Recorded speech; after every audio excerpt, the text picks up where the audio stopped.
VCY America presents Crosstalk, a nationwide call-in program discussing issues that have an effect on our families, our communities, our churches, our nation, and our world. Crosstalk, an opportunity for you to voice your concerns for biblical principles. And now live by satellite and around the world on the internet at vcyamerica.org. Here is today's Crosstalk. And thank you for joining us on Crosstalk today. It's a News Roundup Friday and a comment program today. Again, much taking place through the course of this week.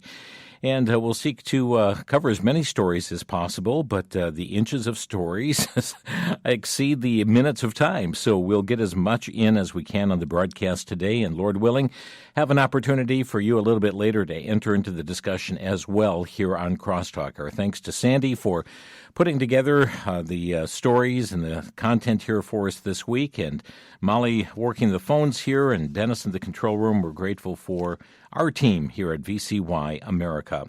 We're going to begin in the Middle East once again. The Jerusalem Post reporting the statement made by the Prime Minister of Israel, Benjamin Netanyahu, saying Israel rejects the 15-point Gaza document proposed by the Board of Peace. The IDF will not carry out any withdrawal until Hamas is genuinely disarmed.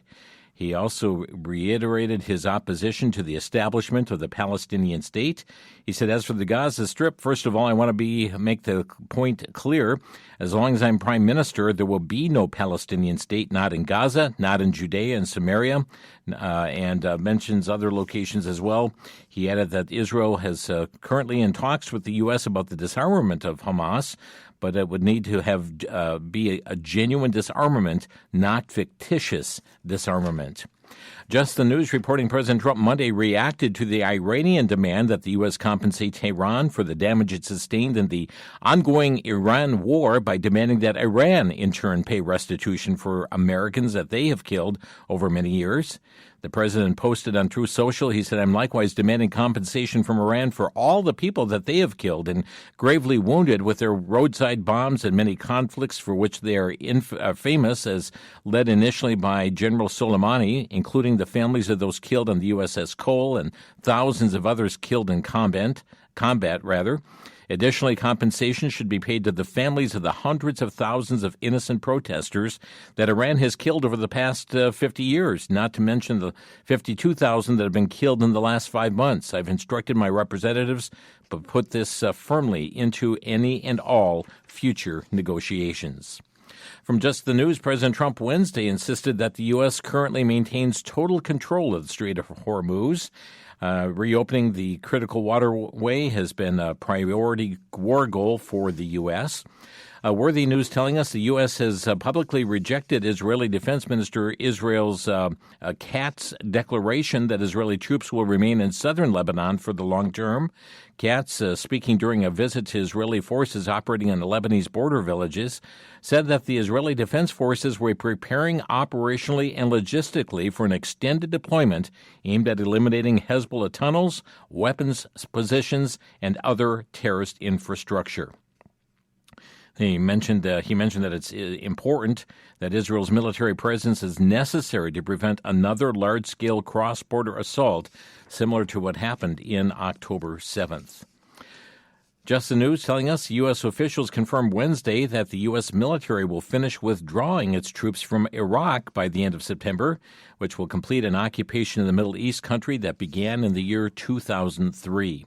Newsmax reporting that a Syrian court sentenced ousted Syrian President Bashar al-Asaad, along with his younger brother, to death in absentia on Tuesday for crimes against humanity and war crimes during Syria's 14-year conflict that left about 500,000 people dead. The sentences at the Fourth Criminal Court in Damascus are the first against Assad or members of his inner circle since her family's 5 decades in power came to an end 20 months ago. Also sentenced to death in the same case was his maternal cousin. Assad and his brother fled to Russia after the government's fall in December of 24 and received political asylum. Syria's new rulers have asked Russia to hand the Assads over. Just the News telling us that the Trump administration has reached agreement with Syria and Israel for the International Atomic Energy Agency to remove nuclear material stored at a covert site in Syria. That's according to U.S. and Israeli officials. The deal comes as the Trump administration and the IAEA were rushing to reach a diplomatic agreement to secure the material. U.S. officials also said that the event indicated that the growing closeness of the U.S. and the new Syrian government under Ahmad al-Sharaa, that is according to Axios. Jihad Watch reporting Pakistan's defense minister has called for Islamic nations to set aside their differences and join Islamabad's defense agreement with Saudi Arabia and Turkey to form a military alliance along the lines of NATO. Talking to GO News, he said that the Mecca Joint Defense Agreement shouldn't be an exclusive club and urged Islamic nations to put their differences aside and to join the pact. Pakistan is the world's primary enforcer of Islamic blasphemy laws. It's a state sponsor of terrorism, holds an estimated 170 nuclear warheads, and is steadily modernizing its arsenal. And the new Islamic NATO is a Sunni powerhouse in the making, could be a catastrophic development for the interest of America and more broadly in the West, as well as for Israel.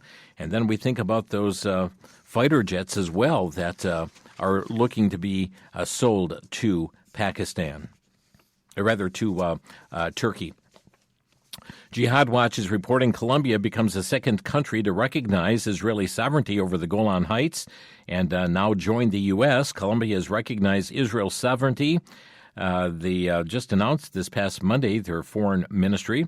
In a statement released on X, the ministry stated that it recognizes Israeli control over the area as an essential component of its national defense and its ability to protect and safeguard its citizens. The recognition resulted from a commitment made by both Israel and Colombia on Saturday, the ministry had said. And looking back to the beginning of this week, the U.S. Senate adjourned last weekend after that long night of votes and a debate failing to pass one of President Trump's most pressing priorities, the Save America Act. Some Save American provisions were attached to a House-passed budget bill that senators and the president agreed to postpone until after their 5-week recess. The Gateway pundit telling us that John Thune sends the Senate home for 37 days, but scheduled 11 pro forma sessions to block President Trump from making any recess appointments. Instead of doing the work of the American people, they report, John Thune is sending the United States Senate home. But it gets worse. Thune isn't just going on vacation. He's purposely scheduling 11 fake pro forma sessions during the break. The Senate gavelled into its first pro forma session Monday, August 10th at 10 a.m. Under the schedule approved before senators fled Washington, a lone senator will periodically open and close the chamber while no legislative business is expected. Regular Senate business will resume on September the 14th. Wonderful news coming today. This from CBN. An American missionary who was kidnapped last October has been released. Kevin Rideout was seized in the West African nation of Niger on October 21st by 3 gunmen. The 50-year-old missionary pilot was on his way back to the United States, and he is reported now to be in good health in the care of U.S. officials, according to the missionary group SIM International. No armed group claimed responsibility for his kidnapping, and the full details surrounding his release are unclear. But the New York Times reports his release had been a priority for the White House since his abduction. Also, just the news reporting President Trump Tuesday announced he had reached an agreement with Russian President Putin to secure the release of American citizen Robert Gilman, whom the Russians imprisoned back in 2022. Saying, I'm proud to announce that American citizen Robert Gilman, a former U.S. Marine, is coming home. It was all, and also that no exchange took place. After his release, Secretary of State Marco Rubio pointed out that Mr. Gilman joins over 100 Americans whom President Trump has freed during his second term in office.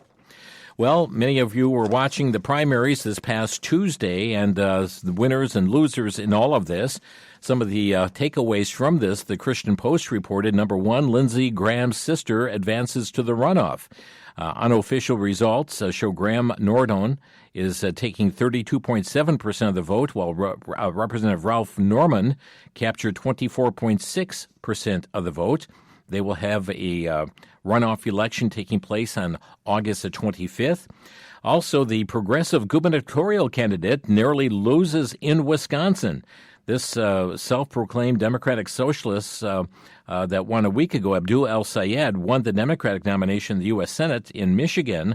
However, the unofficial results from Wisconsin this past Tuesday showed Democratic Socialist Francesca Hong taking 39.3% of the vote in the Democratic primary, coming in behind the winner, David Crowley, at 39.8%. Just 0.5 of a percentage point differential between the two. And that, again, all waiting for its final certification to take place. Item number 3 was Mike Lindell, lost in Minnesota, but refuses to concede, according to their report. Lisa DeMuth won the Republican nomination for governor. Mike Lindell was endorsed by President Trump. We knew him often as the CEO of MyPillow, but it shows that she captured 43.4% of the vote to Lindell's 32.5%.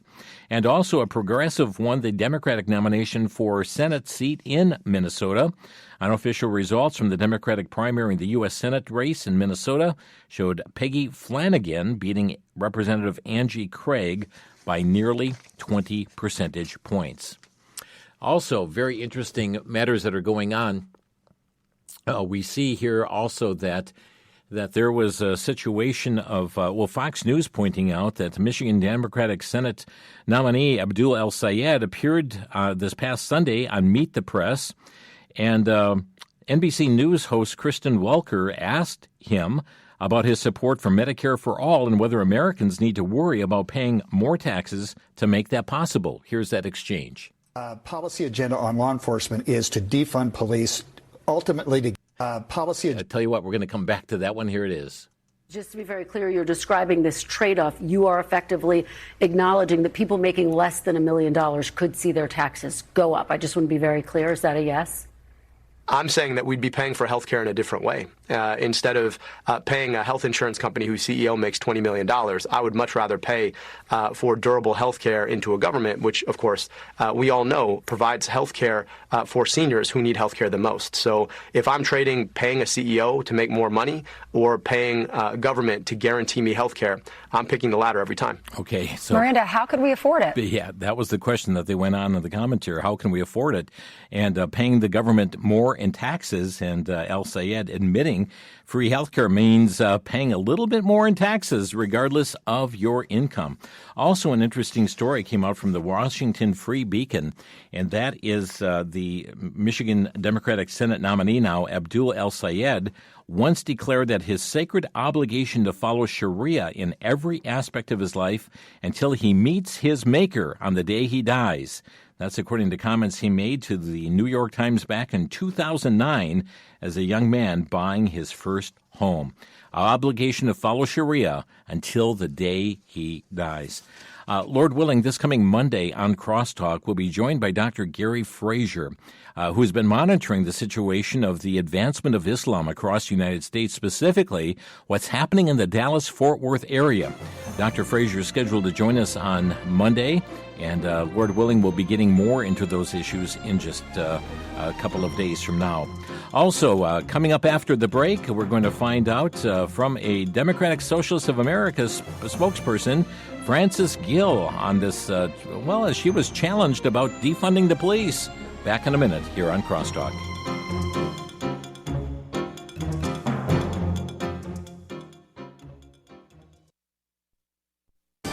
Back to Genesis with Dr. John Morris, geologist and president of the Institute for Creation Research. Dr. Morris, are spiders ever found in the fossil record? Yes, unbelievably, Chris, they are. Not only spiders, but sometimes spider webs are found. A spider and its web was found in amber, which was dated by evolutionists at 190 million years old. Now, I don't buy the date. I think the amber was formed at the time of Noah's flood. But think how silly this makes the millions of years idea look. Spider silk is so fragile, it dehydrates and deteriorates quite quickly.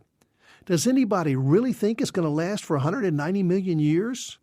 Chris, a better idea is out there. It's the back to Genesis idea of creation and the flood. If you'd like to go back to Genesis, you can find us on the web at www.icr.org. For the Institute for Creation Research, I'm Chris O'Brien. Thanks for tuning in.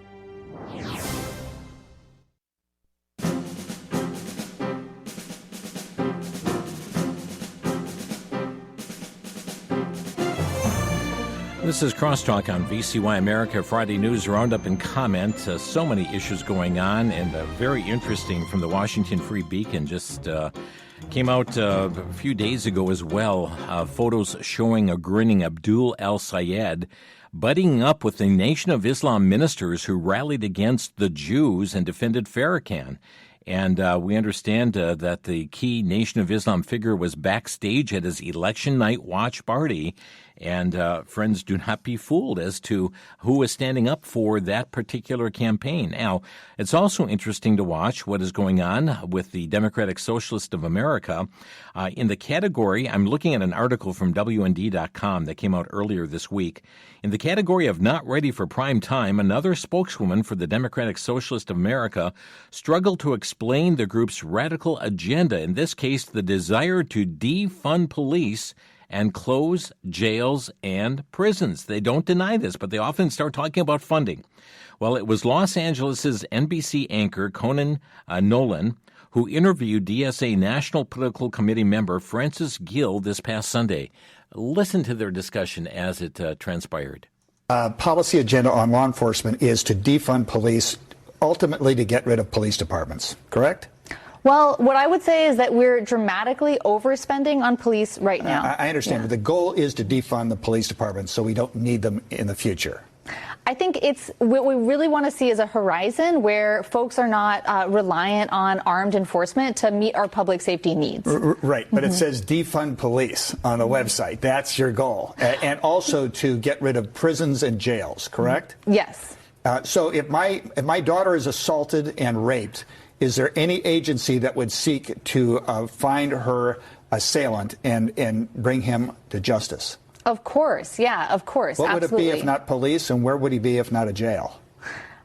So I guess I really want to avoid getting kind of caught into these hypotheticals and talk more about the reality that we're actually facing right now, which is that we're spending absolutely outrageous amounts of money on police and policing, and we're not spending money on things that actually make people safe and feel safe, which is things like actually well-lit streets. The streetlights in Los Angeles, everybody agrees it's a huge problem.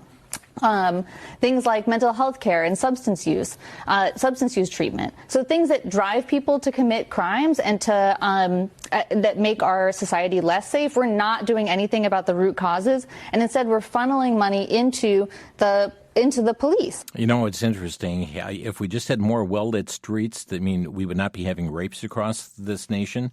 As the NBC anchor, approached her and if his daughter were raped, then, if it wasn't for the police and it wasn't for jail, where would he be? And she had to scramble. Well, let's not deal with hypotheticals. But the problem is that's not a hypothetical. It is happening day after day after day all across these United States of America. And when it comes down to where the rubber meets the road on this issue, there's a scrambling. And do we, the question that the American people have to ask themselves, do we want to live in a society in which there are no enforcers of the law?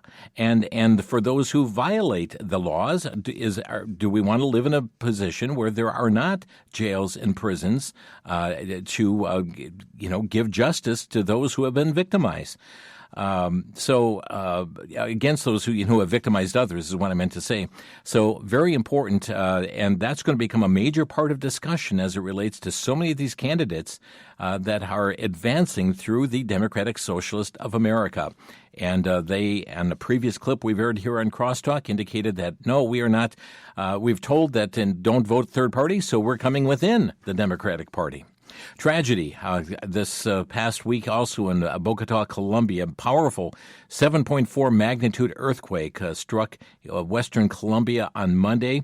Saw some of the latest numbers reporting the death toll increasing to some 285 individuals. Well, this is from Jihad Watch. A prominent Shiite cleric in Michigan celebrated the death of Lindsey Graham, who also asked worshipers to pray for the death of Donald Trump, later urging Muslims to elect al-Asaad, who indeed went on to win the Democratic nomination for the state Senate seat. Mohammed Bakr Kazwini made the comments during a Friday sermon at the Islamic Institute of America in Dearborn Heights, this couple weeks before the election, and told worshipers he had awakened to very good news following Graham's death, and that Allah had taken the senator's soul to hell. Jihad Watch is reporting that London-based Muslim Brotherhood member accused of living a double life as a terror financier by funneling cash to Hamas through two sham charities. To his neighbors in a northwest London suburb, he is simply the soft-spoken, bespectacled old man, but unbeknownst to any of them, Mahmoud al-Abrari has been secretly living a double life, claiming that the 74-year-old is a senior leader of the Muslim Brotherhood, the global extremist group that U.S. banned as a terrorist entity in January. Despite U.S. sanctions, he remains free to move about London unchallenged.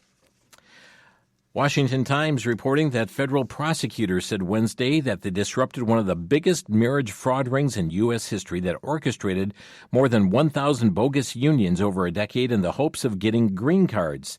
Officials said the ring earned tens of millions of dollars, charging up to $100,000 to arrange sham marriages for Chinese citizens, paying up to $30,000 for Americans willing to marry them. 11 people, 10 of them naturalized citizens and the other a legal permanent resident, were named in the newly unsealed indictment. Authorities described the remarkable steps the outfit went to, including fabricating photos to try and make it look like wedding ceremonies were held, opening joint accounts for the so-called couples, and purchasing life insurance. The goal, prosecutors said, was to create a false history to fool immigration officials. Not only that going on, but the Epoch Times also reporting that the China Mifu Baby group website Translation excitedly shared the news. U.S. Supreme Court decision finalized birth tourism babies still become citizens. Well, on its website, the group displayed photos of tastefully decorated bedrooms in pastel blue, pink, and green under the heading American Postnatal Care Center in Irvine, California. Prices range from $43,800 for a two-bedroom, one-bath villa, $33,800 for a mid-range suite. With the increasing demand for childbirth in the U.S., more and more expectant mothers in China are planning to give birth there. Another Chinese birth tourism company displays a large image of a pregnant Chinese woman with an American flag in the background on its site, where it advertises packages for overseas medical treatment for childbirth in the U.S., listing partner hospitals in the U.S. and recommended obstetricians. Fox News reporting President Donald Trump's State Department is dumping the Biden-era guidelines that directed personnel to push a woke, diversity, equity, inclusion, and accessibility agenda on foreign nationals and governments. Under the Trump administration, America's diplomats are tasked with advocating for a national interest on the world stage, not demonstrating adherence to woke political dogmas, said the State Department spokesperson Tommy Bigot as he told Fox News Digital. Just the News reporting of White House Press Secretary Caroline Leavitt announced Wednesday she will be leaving the Trump administration at the end of August, saying she wants to spend more time with her children. She gave birth to her second child. Prior to serving as press secretary, she was a lead spokeswoman for the Trump campaign. She said being a mother and welcoming a new baby while working in one of the most demanding jobs in the world has been the most rewarding yet challenging season of my life. The truth is, since returning to the White House after the birth of my daughter, I have felt in my heart I cannot be the best mom to two young children that they deserve while devoting the constant time, energy, and attention required of the White House press secretary. And that is why I have ultimately made the bittersweet decision to depart the White House and embark on a new chapter in my life. President Trump himself offered praise for her service. Also in news, of course, has been the testimony that came forth from Dr. Fauci, which we have shared excerpts here on Crosstalk. He is the former director of the National Institutes for Allergy and Infectious Diseases, but amid his revelations of the lack of honesty, there is so much more that has come forth, even in the past week, as it relates to a text showing that he thought one thing but was saying another to American mothers. And part of that was giving women who are expecting babies the COVID shot, even though he had been acknowledging risk of miscarriage. from this. So just one little clip in which the director, Dr. Jay Bhattacharya, was on Fox News addressing some of these very issues. The new text release from Dr. Fauci's phone seems to be a different message privately than what he was telling publicly about the vaccine in pregnant women.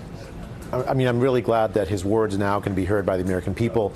And I share your concern. I think that when you have a new product like the COVID vaccine was back then, you should be careful with pregnant women.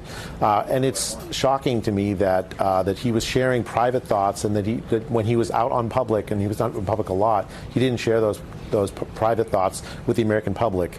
I mean, to me, the big problem now is really how do you restore trust in public health? How do you restore trust in science? And, that's what I've been working toward at the NIH, to really shift toward a transparent regime where there's scientific debate, scientific discussion, no debates off limits. I fully expect there to be people that disagree with me. And when I learn that I'm wrong, I'm going to tell the American public that I'm wrong. We have to turn the page from that. And you have the job that he once had. That puts pregnant women in a really bad position. You're withholding information from them, giving them a recommendation that could potentially harm their baby. I don't know the process when you're the director of something like the NIH, but if you have reservations, shouldn't the public know those reservations? I mean, especially for something like the COVID shots, which were brand new back then. I mean, and Tony Fauci was a major figure in trying to get those COVID shots off, past the finish line. He owed the American public some transparency regarding his honest thoughts. Generally, it's the FDA that regulates products and checks for side effects and so on. The NIH develops the science that produces the new vaccines. There's usually like one lane and another lane. Tony Fauci, in some sense, was out of his lane. Push and then use that power to tell American one thing when he really thought another. Okay, Dr. Bhattacharya sitting in there on Fox News being interviewed there, and the likes of Dr. Fauci's testimony, or lack thereof, I should say, and his written remarks in the diary, his text and communications going back and forth as well. Much more to be exposed on that. And again, we'll be, Lord willing, getting into more of this next Tuesday on Crosstalk with Barbara Lowe-Fisher as our guest from the National Vaccine Information Center, even as President Trump has brought a change to the matter of the childhood vaccination schedule. President Trump signed an executive order this past Monday, reports thecentersquare.com, that challenges the federal government's recommendations for the childhood vaccine schedule, spacing some vaccines further apart and eliminating others altogether. According to the president, the order reduces the number of childhood core vaccination recommendations to 11. That's down from the 18 recommended under the Biden administration. It also recommends that the measles, mumps, and rubella vaccine be administered separately once individual vaccines become available in the United States. Again, if all goes as planned here in our schedule, Barbara Lowe-Fisher will be with us from the National Vaccine Information Center next Tuesday on Crosstalk, and we'll be getting into that. We'll be talking about Dr. Fauci, her response to matters that continue to unfold with him, as well as the measles outbreak that's occurring in many states across the United States. So, Lord willing, that coming up on Tuesday. Much more news after the break. You're listening to Crosstalk.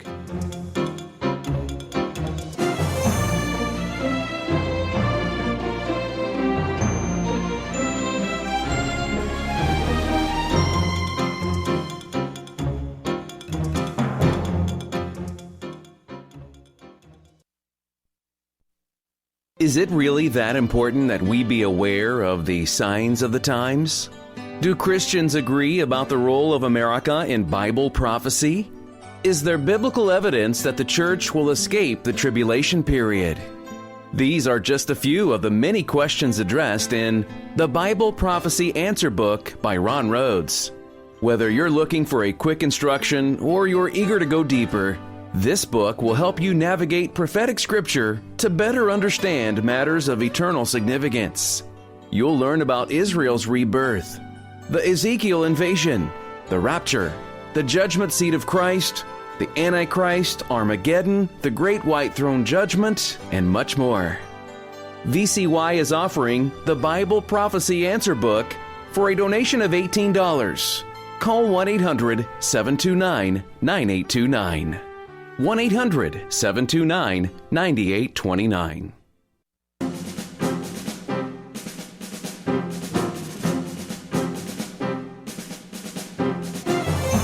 This is Crosstalk on VCY America. It's a Friday news roundup and comment program, and we'll cover a number more issues here in this segment as well, taking a look at a number of life-related stories and other matters.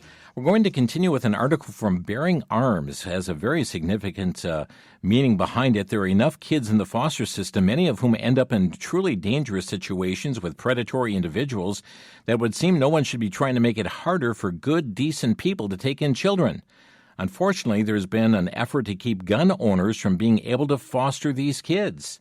About a week ago Tuesday, I think it was a federal judge in Illinois upheld some pretty awful restrictions on gun owners who want to be foster parents. But in Wisconsin, a court just smacked similar laws down. Parents who sign up to be foster families don't cede their Second Amendment rights, the Wisconsin Appeals Court has ruled. The case involved Brian and Katie Lafferty, who clashed with Wisconsin's Department of Children and Families and a local county human services department. The officials had argued that the parents signed away their gun rights when they applied to foster use. Well, the three-judge panel said that was wrong, saying, "We conclude the Laffertys did not waive their constitutional rights by volunteering to serve as foster parents." That was a statement from Judge Maria Lazar. The county has initially imposed demands that those seeking to be licensed as foster families where concealed carry permits could not carry their guns when in the presence of foster children, must store their guns behind two locks with ammunition kept in separate place, and must disclose all of their firearms and their locations to the county. Well, the appellate court has struck that down. We'll see if that advances to the United States Supreme Court. WND.com, federal authorities confirmed that a suspect now is in custody for allegedly vandalizing the World War II Memorial in Washington, D.C. It was Janine Pirro, the U.S. Attorney for the District of Columbia, who confirmed that felony charges are pending. The suspect, according to reports, was identified as Melissa Ferris, who faces counts of degrading the property of the United States and destruction of veterans' memorials. The possible penalties include up to 10 years behind bars. The Friends of the National World War II Memorial, a nonprofit group dedicated to preserving the memorial, called the vandalism unacceptable, saying the memorial was a sacred place of remembrance. We understand also the White House is seeking new charges in the dropped reflecting pool case. And again, we'll see if that happens with the new Attorney General, Todd Blanche. Let's see. The Gateway Pundit reporting baby Gabriel was born in Texas on Wednesday after his surrogate mother bravely refused demands from his biological parents to abort him over a treatable heart condition. His birth comes one day after Texas Attorney General Ken Paxton stepped in to secure legal protections, ensuring the baby would receive life-saving care. Immediately following his birth, the newborn was transported to NICU for treatment of his hypoplastic left heart syndrome, a serious congenital defect that had been diagnosed at about 20 weeks of pregnancy. The surrogate, McKenna West, an Alaska nurse and single mother of two, had entered into a surrogacy agreement through Worldwide Surrogacy Specialists with the California couple. The pregnancy proceeded normally until the anatomy scan revealed the diagnosis of the left heart condition. The intended parents invoked the abortion provision in their agreement and attempted to force her to terminate the pregnancy, to kill the baby. When doctors in Alaska declined to perform a high-risk late-term abortion, arrangements were made for her to travel for the procedure elsewhere. She refused and saved his life. She researched the condition, learned of the expertise available in Texas, relocated to Dallas County. West even offered to assume full responsibility for the child or arrange adoption, releasing the couple from further obligations, but the biological parents rejected her plea. Instead, the parents pursued legal action, aiming to compel her to give birth in California, where they could withhold consent for the necessary surgeries. They wanted to let him die. Paxton's office stepped in the day before baby Gabriel's birth. Paxton filed a motion asking the district court to ensure orders directly the baby's medical care, directing them upon birth, barring his removal from the state, and setting an expedited hearing if the intended parents refuse consent for the treatment. Again, baby Gabriel has been born. LifeNews.com reporting Nevada voters will decide in November whether to approve Question 6, a proposed constitutional amendment that would create an unlimited right to kill babies in abortion through all 9 months of pregnancy. That includes unhealthy mothers, healthy babies. The measure would establish that all individuals shall have a fundamental right to abortion.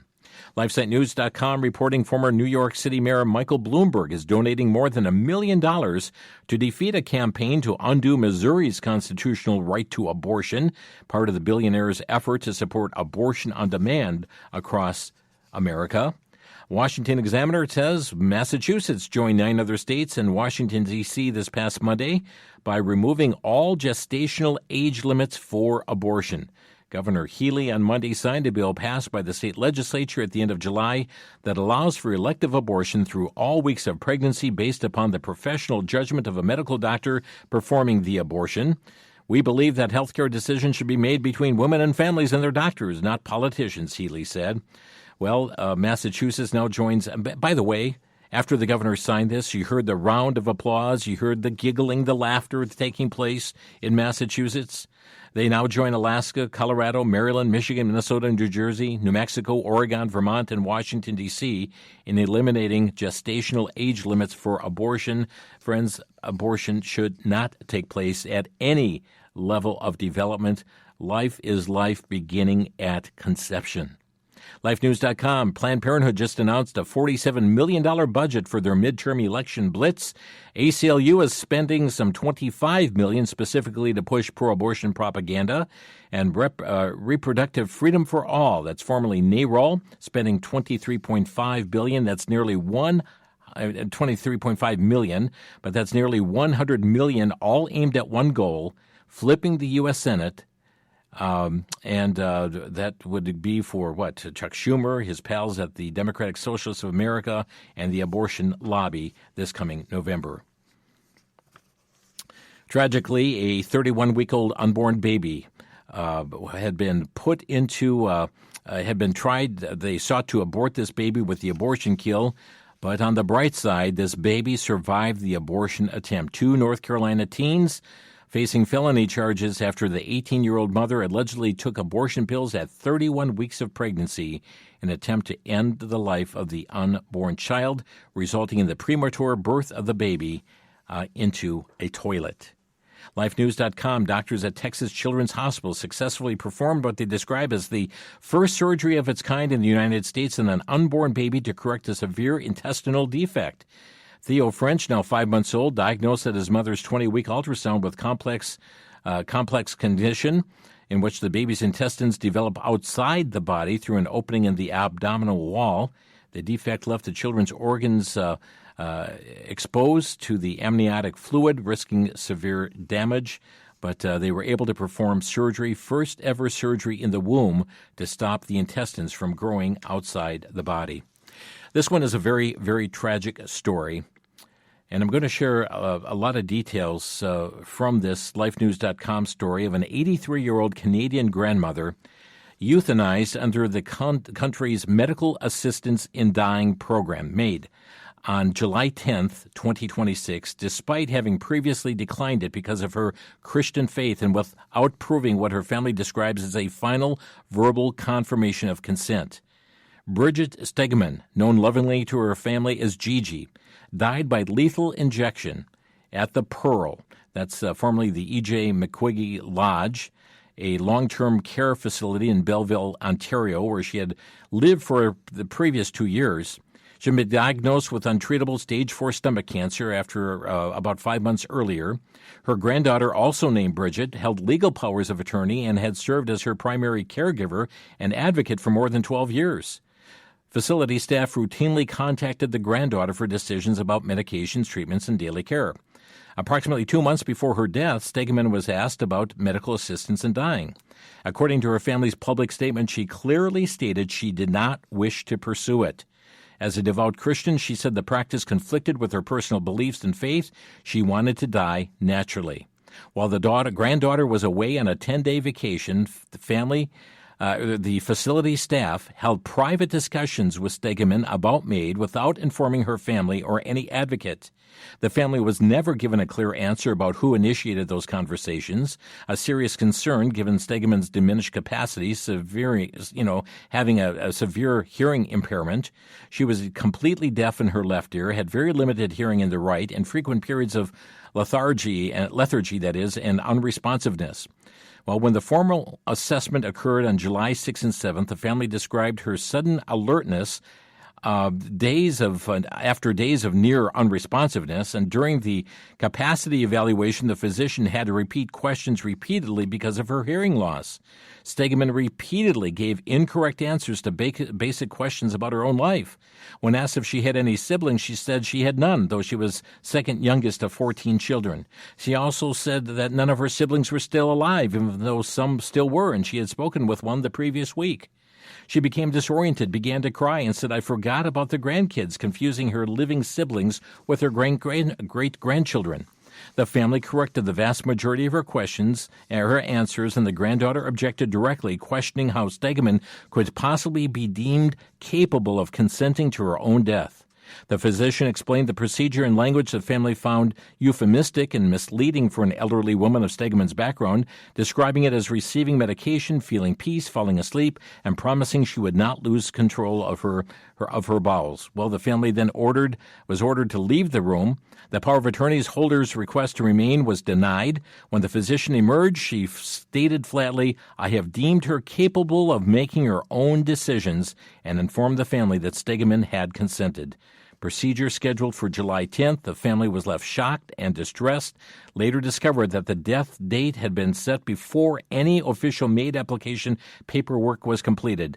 Facility staff, including the home manager, then filled out and witnessed the forms themselves without notifying the power of attorney, despite the family's daily visits. On July 8th, the date was briefly advanced by a full day simply because the physician had an opening in her schedule.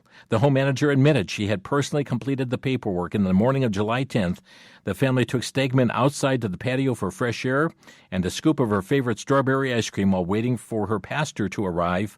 Her clear wishes to be surrounded by family, have her pastor present, were treated as secondary to the schedule of the doctor.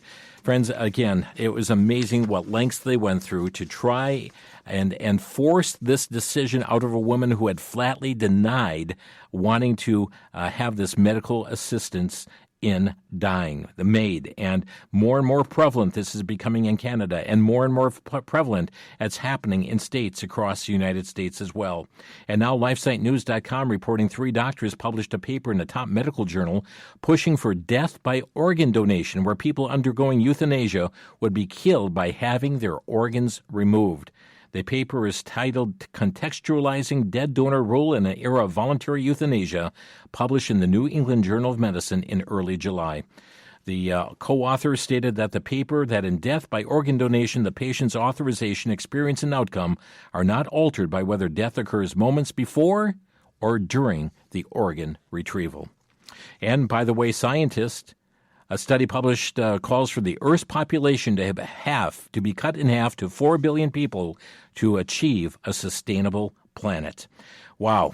Friends, we're going to take a break, and let's come back. If you have questions, or rather comments, if you'd like to comment on these or other current event stories, giving you an opportunity to make comment. And I know there are things happening in your neck of the woods that you'd like to bring to the attention of our listeners as well. Our number, 800-733-9829. That's 800-733-9829. Back in a minute here on Crosstalk.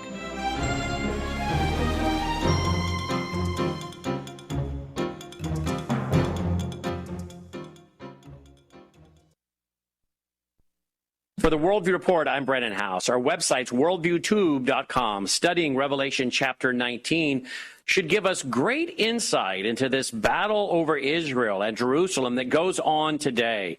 What a historic location. Think about this. Jesus Christ playing on the Mount of Olives as a child, beginning his ministry at the age of 30, and then the Olivet Discourse, teaching his disciples what is to come right there on the Mount of Olives. And then he ascends into heaven from there. And the angel says he'll return once again and put his foot on that very mountain, the Mount of Olives. In fact, the scriptures tell us in Revelation 19, the mountains will split and provide a way of escape for those believers who are being sought and persecuted. Isn't this fascinating?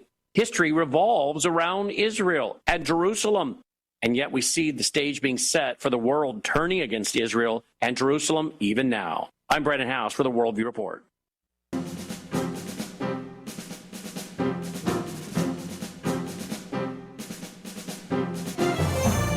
This is Crosstalk. It's a news roundup and comment Friday. And if you'd like to comment on these news stories today or simply inform the audience of things happening in your neck of the woods and comment on it, here's your opportunity. So many times during, why don't you do a program on this? I'm concerned about this, or I'm concerned about that.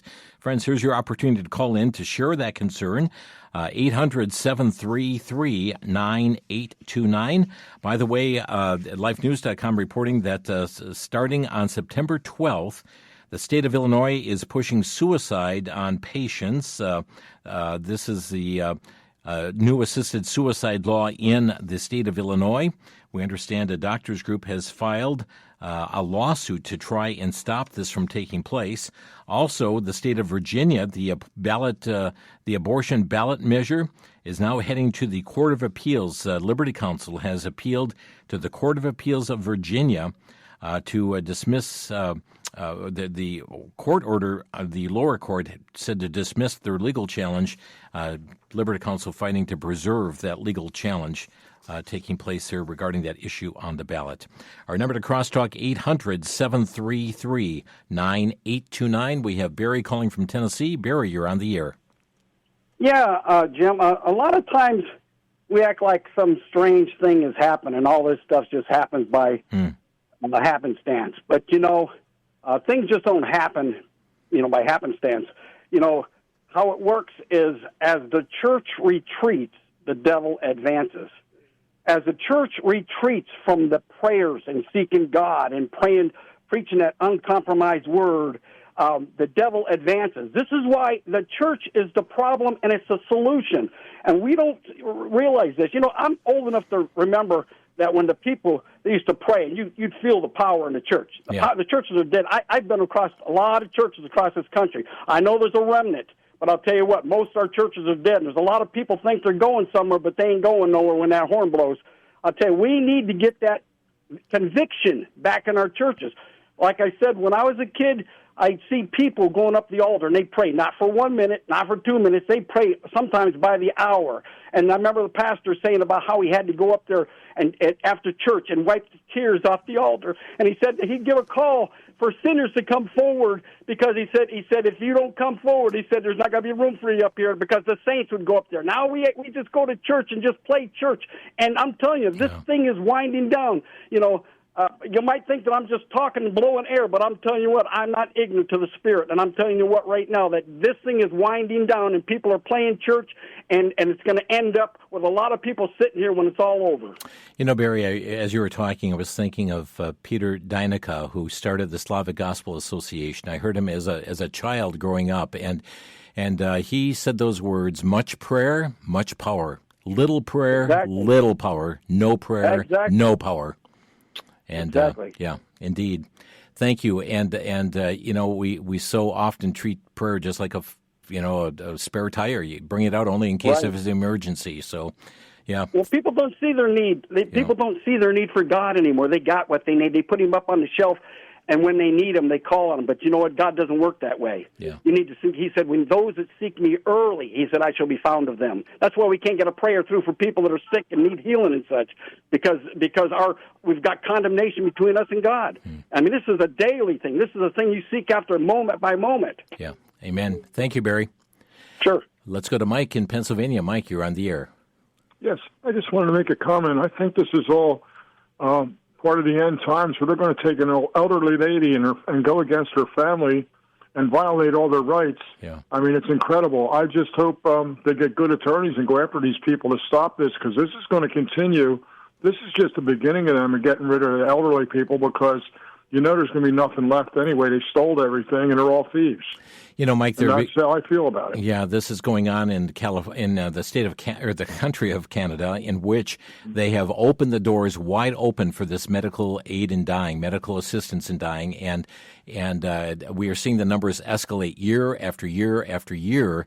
And it's the government has interest in promoting this and regarding the finding good legal assistance. I don't think you're going to find that in Canada to fight what the country is making available all across the nation there, sadly.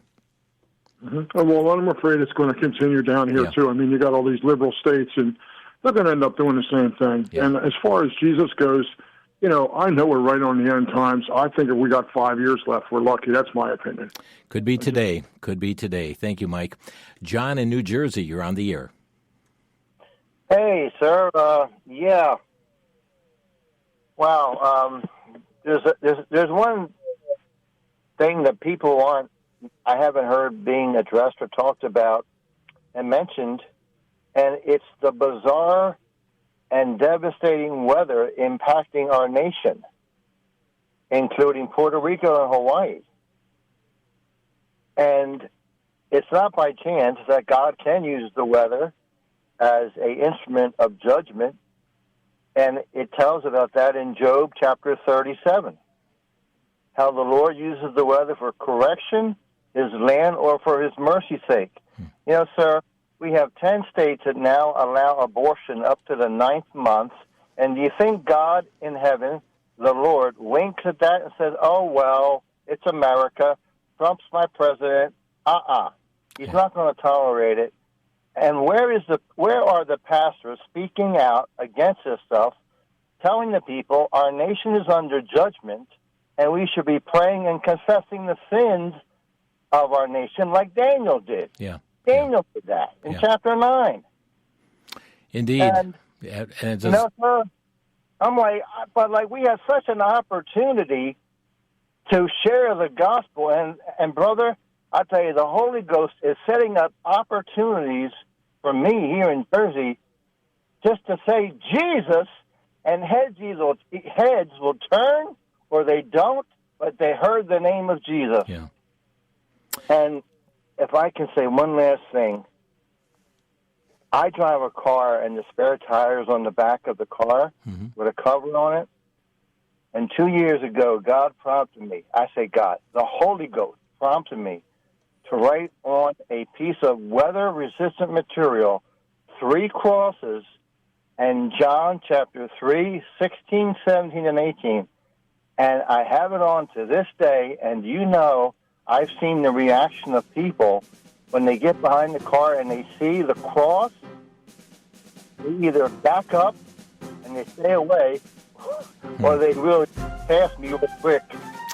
Hey, we're out of time. John, thank you for your call here today and the passion that you have. Certainly, we are living in times, as Paul called them, perilous times. We need to advance the gospel in such a time as this. By the way, it is Friday. The Lord's Day is coming. Trust you'll be in a Bible-believing, Bible-teaching local church. Thanks for listening. You've been listening to Crosstalk via satellite and the internet from VCY America. Views expressed may or may not be those of this station. For a CD of today's program, send a donation of $6 or more to VCY Take Ministry, 3434 West Kilbourne Avenue, Milwaukee, Wisconsin, 53208, or download by RSS or podcast from crosstalkamerica.com. And join us again for Crosstalk.